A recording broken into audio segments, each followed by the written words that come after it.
before we go out, we have a cheer and we say a little prayer, and John doesn't leave these kids' hearts and their minds when they wrestle, that's for sure.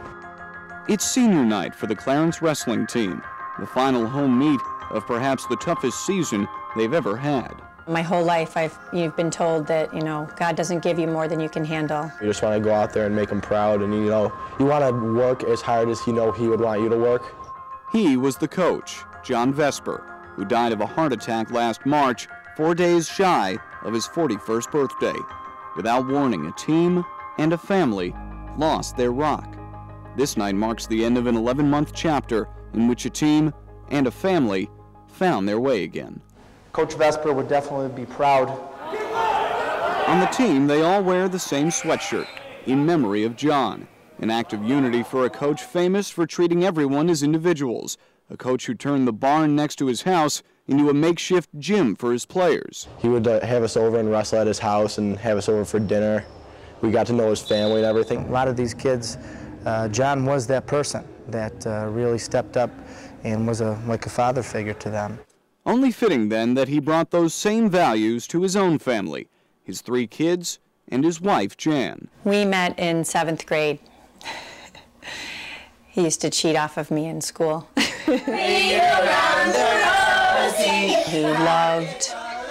loved the kids, just loved playing with them and spending time with them. His own kids and also his wrestling kids. Such was the case March 30th, 2007. John spent the day working in the barn with several wrestlers, but he didn't feel well and went upstairs to rest. Later, Jan heard John vomiting in the bathroom, and then I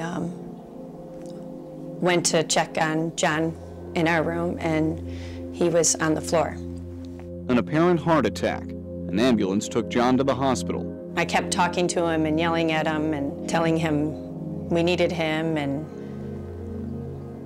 just like the movies, 2 doctors come in with a horrible look on their face and told me the news.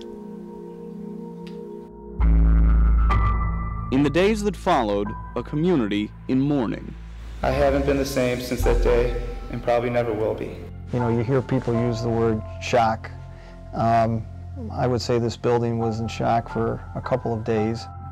For Jan Vesper, there was no time for shock, only what she calls survival mode, with the kids to care for and, at the time of John's death, another on the way.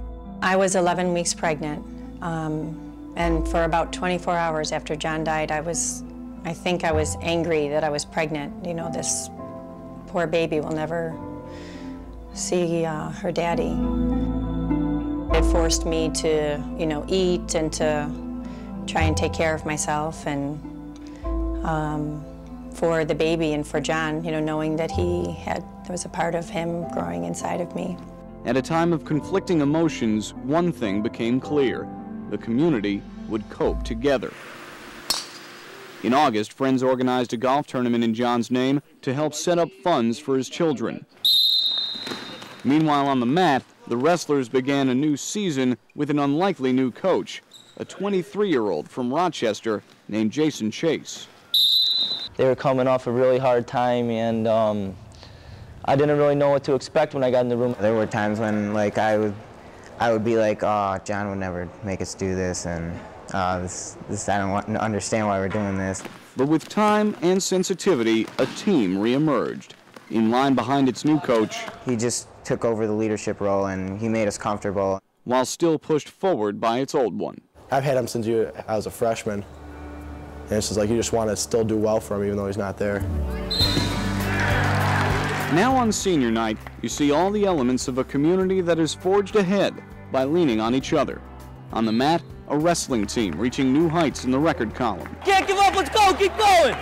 And in the stands, there's Jan, still in the front row for every meet, her wedding ring hanging from her neck, her 4-month-old baby girl, Kale, in her arms. Hey, baby! Rather than staying away, she's here all the time. She celebrates what he was all about. Those precious memories that we have, it helps us, it comforts us. And I'm trying to do things to allow them, to remember him. It hasn't been easy.